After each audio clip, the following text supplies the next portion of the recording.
Hey, this is Michael Brent Collings. I'm the author of GRIMMWORLD, The Witch in the Woods, and I'll be reading a page a day with my real, not at all paid actor kids. Say hi, real kids. Hi. We're going to be doing this a page a day until it goes viral. I reach 100 pages or I get tired, whichever comes first.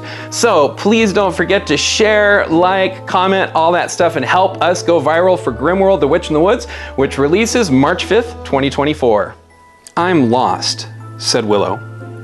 Dad cupped his hands together.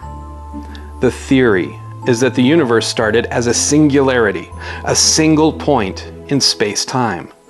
Then something happened and he pulled his hands apart and stretched his fingers wide. Matter, the stuff that everything is made of, exploded into being, spreading out and becoming the things in the universe we know. Stars, planets, everything. He reclasped his hands, then spreading them apart slower this time, he said, but it wasn't just matter that spread out. It was energy. It was space itself. It was time. He tilted one hand so the ball he'd made with his hands was off center. And it didn't all spread out at the same rate. He waggled his right hand, which was close to his chest. Some areas of space-time spread out at one speed. He waggled his left hand, held high above his head. And others spread faster, or slower. But if time spread out at different speeds, that would create weird pockets that were out of sync, Willow said with a frown, while Jake said, places that couldn't interact with each other, maybe not even see each other, in a thoughtful voice. Exactly, said Dad, but Phil, said Mom, her voice sharp and urgent. Dad pasted an innocent look on his face. I just wonder if maybe we could get to a new place faster, if we could move into one of those other bubble universes where time moved differently, or where the rules were different. Mom was almost glaring at him, which was hard to do since she was driving, but she managed. Snow started falling, which slowed the trip down. The sun started setting, and that slowed things even more. The world outside, so full of trees and wildlife only a few hours before, seemed to disappear. When Willow looked out her window, all she could see was an ocean of darkness, like they were not going to their new Ida home, but to the emptiest part of outer space. When she peeked out the front window, it was almost worse. The car's headlights caught sheets of snowflakes that shimmered like swarms of silver lightning bugs in the dark velvet night. Only a few feet of the road could be seen ahead of them, and even then what they saw was more a guess than a reality. Silence settled around them, the way it does when you're traveling dark, unknown roads in the snow or rain. There was nothing but the gentle hiss of the heater and the occasional thwip, thwop of the windshield wipers. Willow thought about the old man with the laser blaster that was sometimes a knife. What had he been doing? Where had he disappeared to? How had he stabbed the tire without it going flat until later in the trip? She thought about asking Mom or Dad, but instantly discarded the notion. Her parents had acted like he didn't exist, had refused to even acknowledge the kids talking about him. And Willow somehow doubted that would change. But Jake would talk to her. He had seen what she had. Willow turned and saw Jake propped on his pillow against the door on his side, snoring lightly. Willow didn't like how dark it was. She'd always had problems with the dark, and driving into a world of it was not her idea of fun.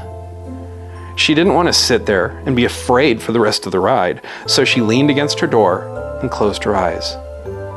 Eventually, Willow fell asleep, and she dreamed of a man with gold eyes chasing her through a forest where something scary was making a sound like metal cutting through bone. Thunk, thunk, thunk. Snow fell around her and covered her and everything else. It was dark in her dream, so dark and deep and frightening. Willow ran and ran. She knew she had to find Mom and Dad and Jake, because if she didn't, then they'd be lost forever and she'd be alone in the dark, alone in the night. And then quite suddenly, the snow seemed to part and Dad was shaking her and saying, Chapter 3. Home is where the weird is. Like the car, the house came with the job. Mom and Dad had shown Jake and Willow pictures of their new home.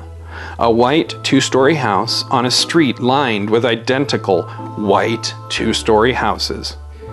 But that wasn't the same as being here and actually seeing the several hundred homes outside New Marburg where the scientists and operators who ran the tank could live when they weren't busy changing the world or blowing it up. The Grimms had left Wednesday morning and arrived early Thursday, Mom and Dad driving in shifts through the night. That left 4 days until Mom and Dad would start work at the New Marburg think tank and Willow and Jake would start school at New Marburg Kinderversity, which meant they had several days to explore. And that's just what they did. They explored the house first. The house had 2 floors. The top floor had 2 bedrooms that would belong to Jake and Willow. It also had an extra room that Mom said would be the library and game room. The first floor had a living room, a kitchen/dining room, a family room, a bedroom for Mom and Dad, a half bathroom for guests, and a final room that would be used as a joint office. The Todds had been as good as their word. All the packed boxes had been carefully placed in the correct rooms. The larger items, including Mom and Willow's piano and Dad and Jake's couch, had been put in the right spots as well. Mom and Dad were already unpacking dishes and pictures and putting them on counters or on floors by walls. Jake and Willow bundled up and went to the sliding glass door that led to their new backyard. "Where are they going? Where are you going?" said Mom. "Backyard," said Willow. "Unless you think we should stay inside because, you don't want us to get attacked by some rando guy with anime eyes." Dad and Mom looked up, and Jake wondered if they were finally going to talk about what happened. It wasn't like them to ignore claims of danger. But Mom just said, "Is that from one of your role-playing adventure games?" Dad chuckled and said, "Have fun outside. The neighborhood was designed with the streets spaced out, so there are trees between each line of houses. Everyone gets a forest as part of their backyard." And then they both went back to unpacking. Jake felt a chill. What was going on with his parents? What had happened back in California? And could it happen again here? He looked out the window, realizing how close the thick trees loomed just beyond the back fence. Anyone or anything could be hiding in those woods. Willow sighed and turned away from their parents. "Come on," she said, and gave him a little punch. Not for the first time, Jake felt a bit envious of his sister. Technically, she was only a few minutes older than he was, but she often seemed much older. More adventurous, more easygoing. She could talk to anyone, anytime, and made friends easily. He was quieter, less sure of himself. He was smart, no denying that, but he would have given up half his IQ points to be as cool as Willow. She slipped outside, the cold air knifing into the house as Mom shouted, "But when you come back, you're gonna help us unpack." Jake said, "Yes, Mom," for both of them, then followed his sister. The backyard was enormous, at least 100 feet long and 100 feet wide, surrounded by a tall fence made of beautiful wood boards stained a deep red that looked beautiful against the snow.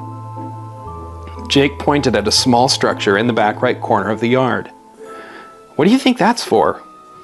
"A tool shed, duh," said Willow. "I know it's a tool shed," Jake said, rolling his eyes. "But what do you think it's for? Think Dad and Mom would let us have it as a clubhouse?" "I don't know," said Willow, striding toward a bulge in the snow right in the center of the yard. Jake followed, surprised at the crunch of the snow under his feet and at how quickly the cold soaked into his bones.